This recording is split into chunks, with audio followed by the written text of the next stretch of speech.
Hello, ladies and gentlemen. This is William Keat of lawandalchemy.org and commonlawconstitution.org. Okay, so this is now part 4, I think it is, of the series Individualism and Collectivism. And we're now going to get into the other side, the collectivist ideology, just to have a look at that and see what we can discover. So, first thing to say is that there's nothing necessarily wrong with being in a collective. To be in a collective requires for there to be morality and some merits of that collective behavior of individuals coming together to work in a group, be in a group, whatever experience.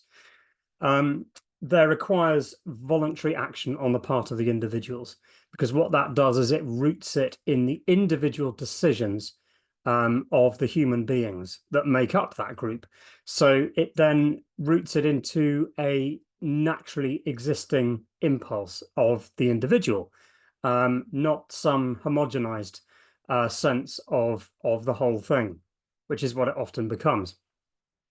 So there is a huge danger in collective behavior when you do not have voluntary action. And two particular things come into play. Which is the dangers of the artificial nature. There are two in particular, two artificial things that, or parts of the process that come into play. So collectivism, or being collectivist, emphasizes these two unnatural aspects of working with the collective. And the first one of those is a group comes together voluntarily. That's fine up to that point, but it adopts an attitude in which they have an entitlement to decide on the determination and rights of others.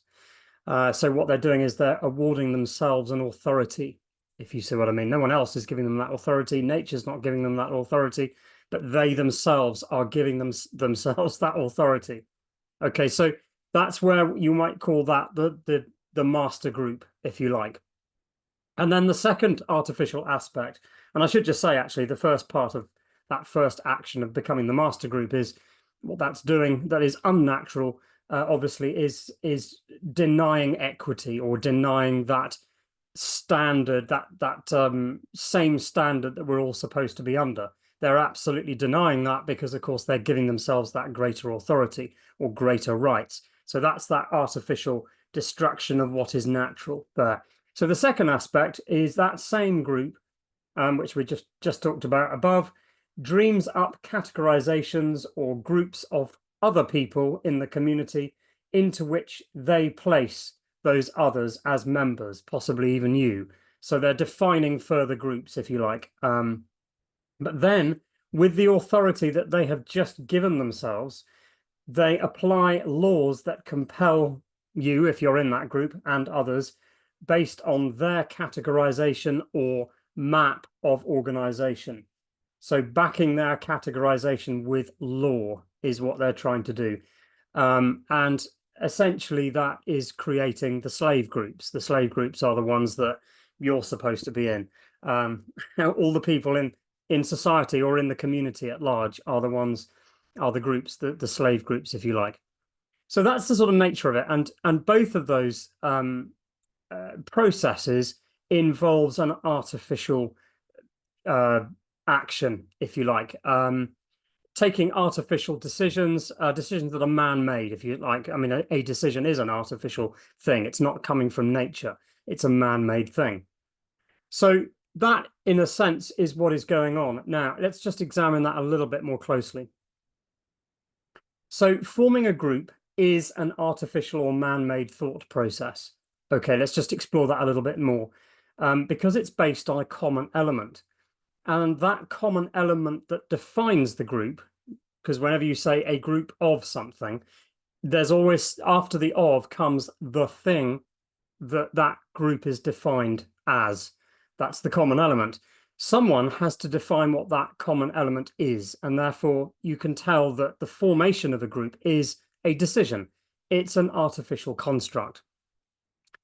And what you're trying to do is to put law behind it, or policy first, and then you're backing it with some kind of authority that you think you have. Yeah, that's the nature of the problem. So the act of forming a group is an artificial or man-made thought process in which the common element that identifies the group has to be chosen. It's a concept of the mind, which means it has to have been invented by someone and not nature. A group is always an artificial construct. Yeah, so the things that make up the group aren't artificial, they are in nature, but it's the definition of the group that has to be thought out. So working collectively is only moral and only has merit when all involved do so voluntarily. That's the other important thing that we mentioned.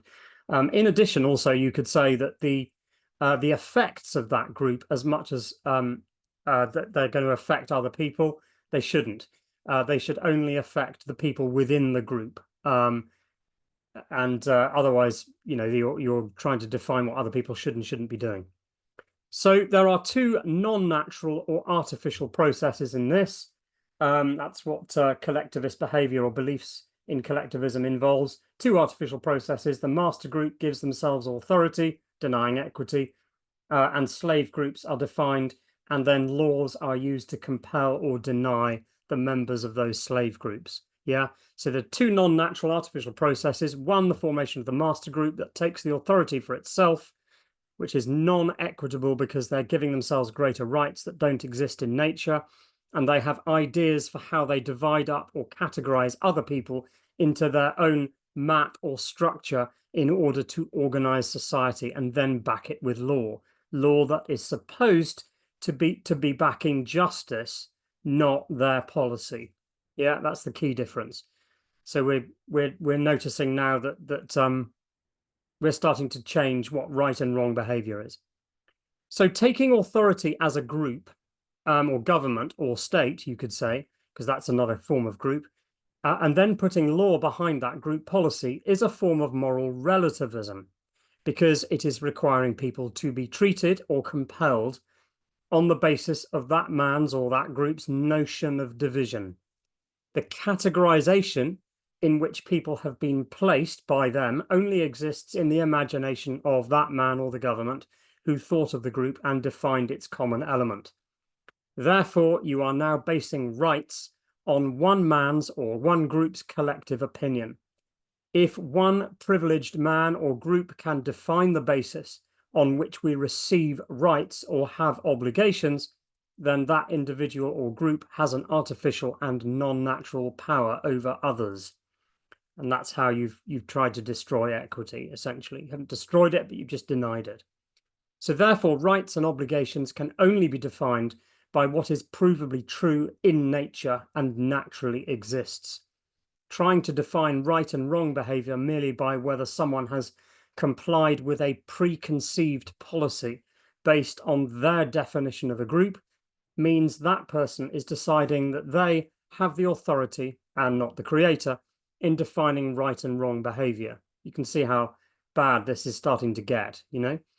If you accept that notion that someone can define rights and wrongs based on their own categorization, then you are admitting that they can ultimately decide who lives and who dies. That's, if, you know, to extrapolate that to the furthest extent, that's what we're ending up at. So that reminds us of things like the Holocaust, and, you know, we can get into some pretty bad places with that. Now, it's probably worth mentioning the nature of groupthink at this stage, but not getting into it too deeply because we haven't really got time to do that, but we might later on, which is the sort of nature of human psychology within the context of working together as a group, being in a group, because it brings about certain changes in the way people think. And we don't really have time to get into it, but, you know, you could mention things like confirmation biases, fear of non-conformity. So the opinion of the greater number, again, that old chestnut, becomes a sort of prevalent option for the group. Usually there's a sort of bullying collective that goes on within the group. So we're talking about the psychology of humans here, and you can have things like slightly reckless behaviors can start to dominate because there's a sort of shared perception of responsibility now instead of individual responsibility, and people feel perhaps reduced in their liability, if you want to put it that way. So you can see how there could be changes, but perhaps we should get into that later. And that newly defined group, that newly defined right and wrong behavior, under which that group feels it has the authority to define, doesn't match the naturally defined right and wrong behavior written into the universe, because it's no longer about justice anymore and morality, but it's merely about compliance with a policy that you don't necessarily agree with. So punishment is now given for non-compliance rather than immorality. That means that man is creating new rights that don't exist in nature when they're engaging in collectivist behavior, that is, and they are denying rights that do already exist in nature. So that is working against the divine construct and is evil. And it is morally relativist, and therefore you could even conclude that it is satanic in nature. Okay, so this is all about redefining right and wrong behavior and moral relativism. So we're not getting to a good place here when we're painting the picture of collectivism and collectivist behavior. Working together voluntarily as individuals in the collective is a fantastic thing, and we should be encouraged to do that. But you can see there's a clear difference here in those two things. Hope you found that useful. Cheers for now.